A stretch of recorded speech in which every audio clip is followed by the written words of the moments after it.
What is your name? I'm Bebrose Ruela.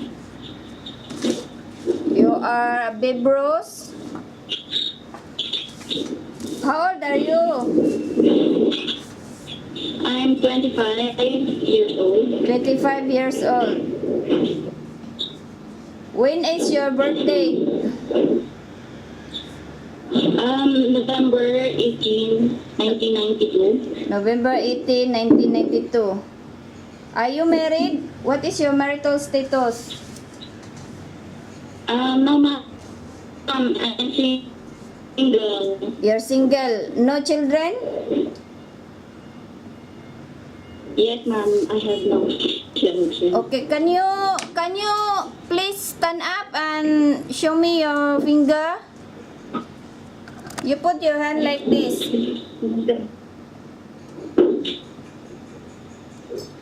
Higher. A bit higher. I cannot see clearly.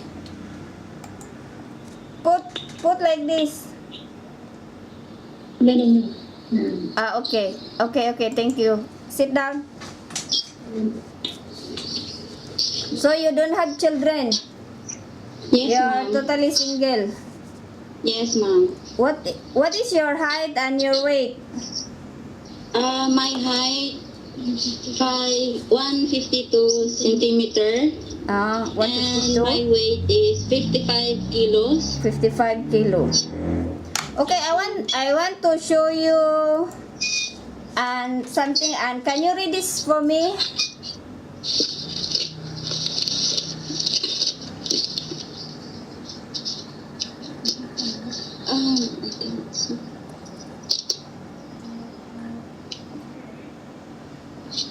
You can see? Wait. Wait, sir, wait, madam. Ay, no. Hello.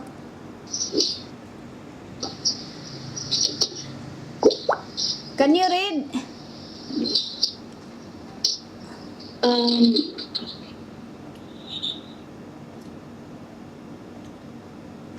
Is there something wrong with your eyes? Yes, that's not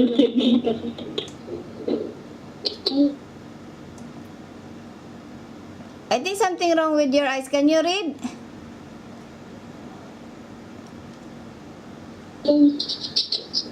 Just wait, madam. Wait, ma'am. There's something wrong with the internet. Hindi mo mabasa yan, BMA, DQE. Ano natin? Can you read for me?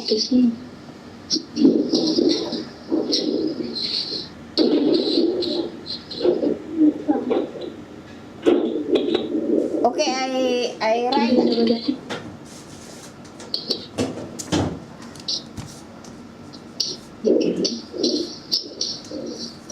Kasi hindi ko sa makita. Hello? Madam, we cannot see your camera. You cannot. Madam, your camera, we cannot see. The camera, madam. It's blurred. This one. Yes, ma'am. It's BMA. BMA, okay. This one BMA. After 10 minutes, I will ask you again because I want to know if your memory is good or not.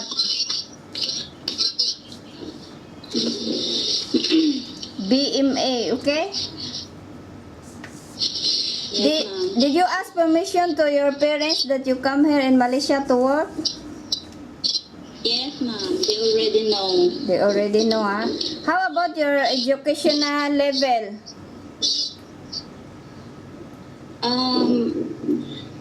I'm not graduated in high school. Are you in a high school? Did you go to high school? Ma'am, but this second year. 2 years in high school. Yes, ma'am. But can you understand and speak English? Right? Yes, ma'am. Do you know how long is your contract here in Malaysia? Yes, ma'am. 2 years. 2 years. Can you promise and can you assure me that you finish your contract? Yes, ma'am. And if your employer is good and you can work with them, are you willing to extend your 2 years contract? Yes, ma'am. Okay then. How about your experience? Do you have experience working as a domestic helper?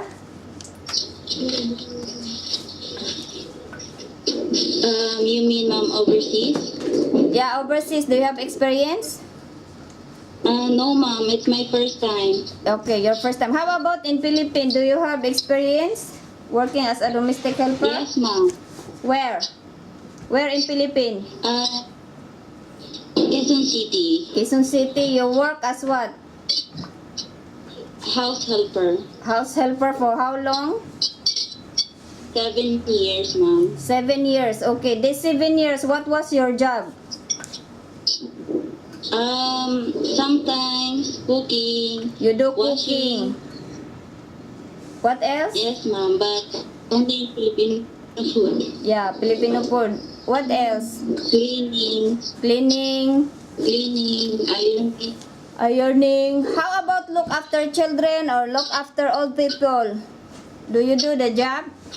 Yes, ma'am. Yes, ma'am. You look after children?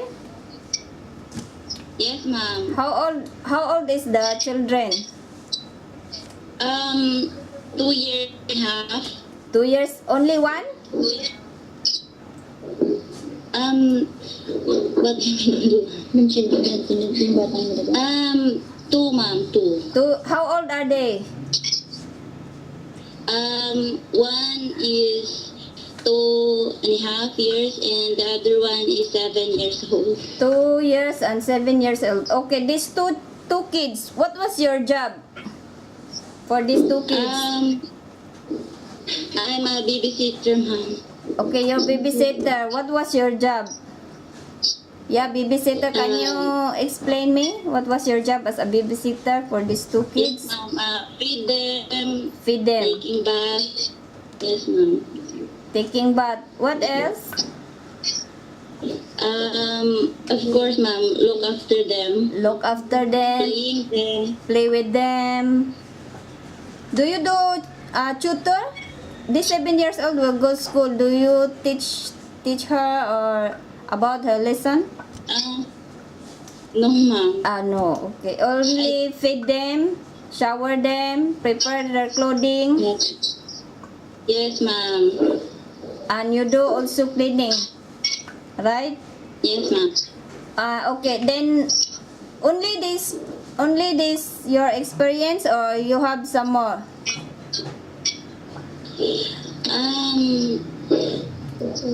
That's all, ma'am.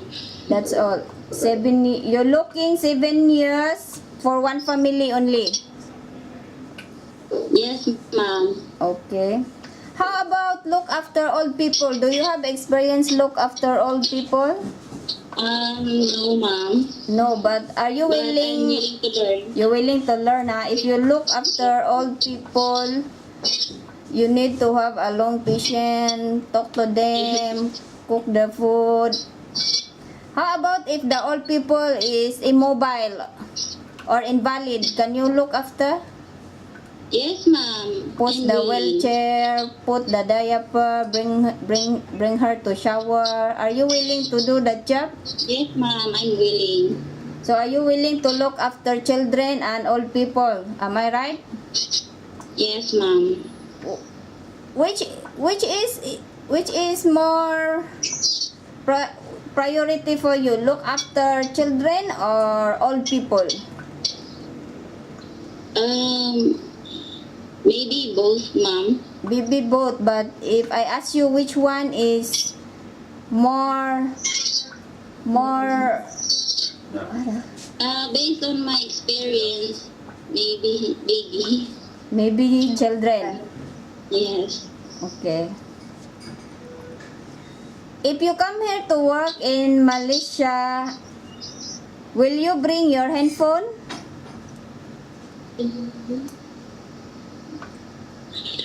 Do you have a phone? Will you bring your handphone when you come here to work in Malaysia? Yes, ma'am. Okay, you can bring, but if time of work we are very strict. You cannot use your phone during working time. You can use your Yes, phone ma'am. after work, maybe at night. Is it okay Yes, with ma'am. you? Yes, ma'am. Yeah, but if nighttime you cannot use the phone long time after you don't have enough sleep and you no more strength to work after the day. Yes, ma'am. You must to know how to use your phone, okay? Yes, ma'am. Here, if you come here, you have one rest day once a week, okay? Okay, ma'am. But it's not really Sunday. It's depend the employer, because some employer they need you at Sunday, they ask you on Monday off. Is it okay with you?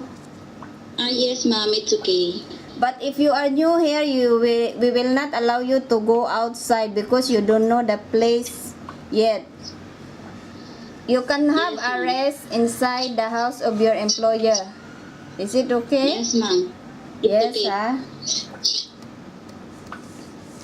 Here we have a Muslim employer, Malay, Chinese, and Indian.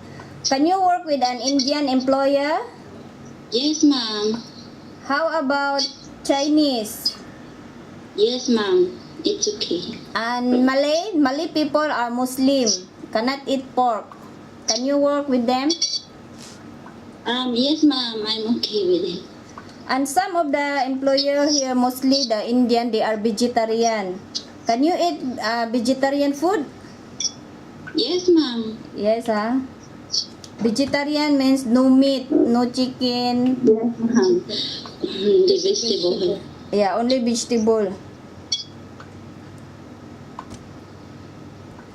Do you mind to look after pets? Because some employer here, they have a pets. Some are dog, some they have a cat. Is it okay with you to look after pets? Feed the Yes, pets, ma'am. shower the pets. Yes, Yes, ma'am.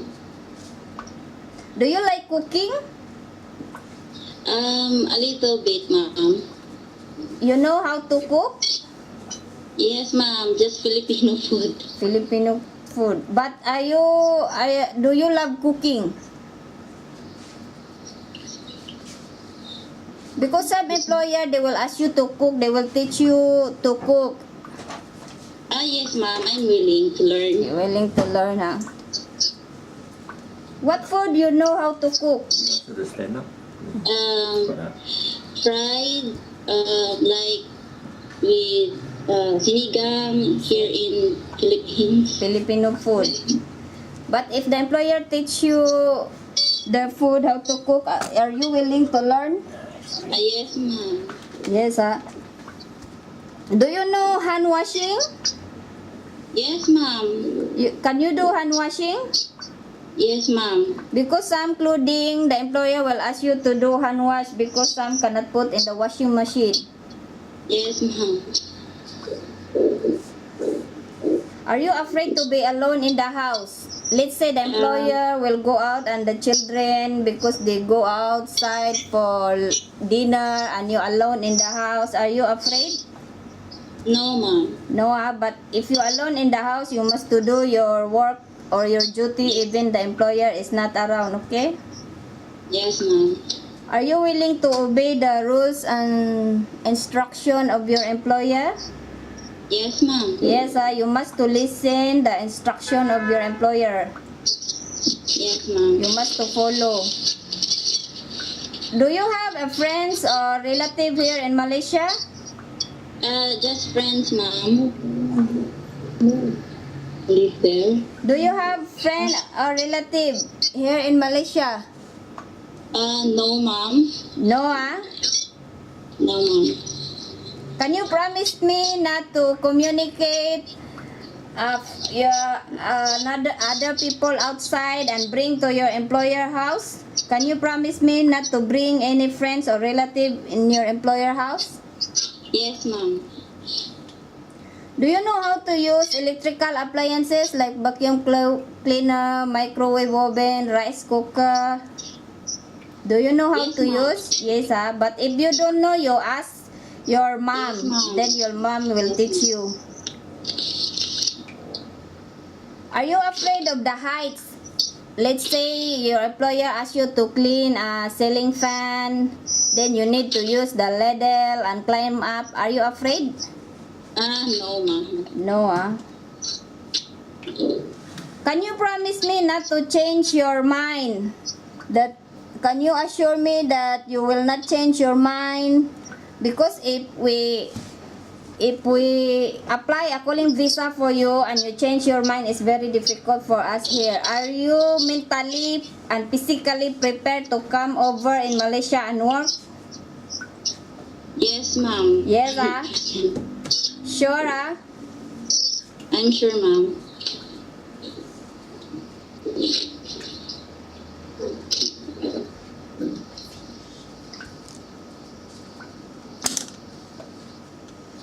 Do you want to ask any question? Do you have any question to ask me? No, ma'am, I don't have any. No, Yes, ma'am. So you're willing to look after children, right? Yes, ma'am. For the employer one is the one. For the employee one, yeah. This is the one for direct hire one. Okay, ready. Okay. You want to ask something? Yeah. Okay, how about the 3 letter that I show you? Can you tell me what are those 3 letters? BMA. Yeah, BMA. Okay, I think your memory is very good. Okay, do you have any questions to ask? No, sir. Okay, do you know who is your employer? I don't know the name. But there was somebody contacting you saying that they want to employ you, right? I think must be your friend in Malaysia, I think. Yes, ma'am. Yes, sir. So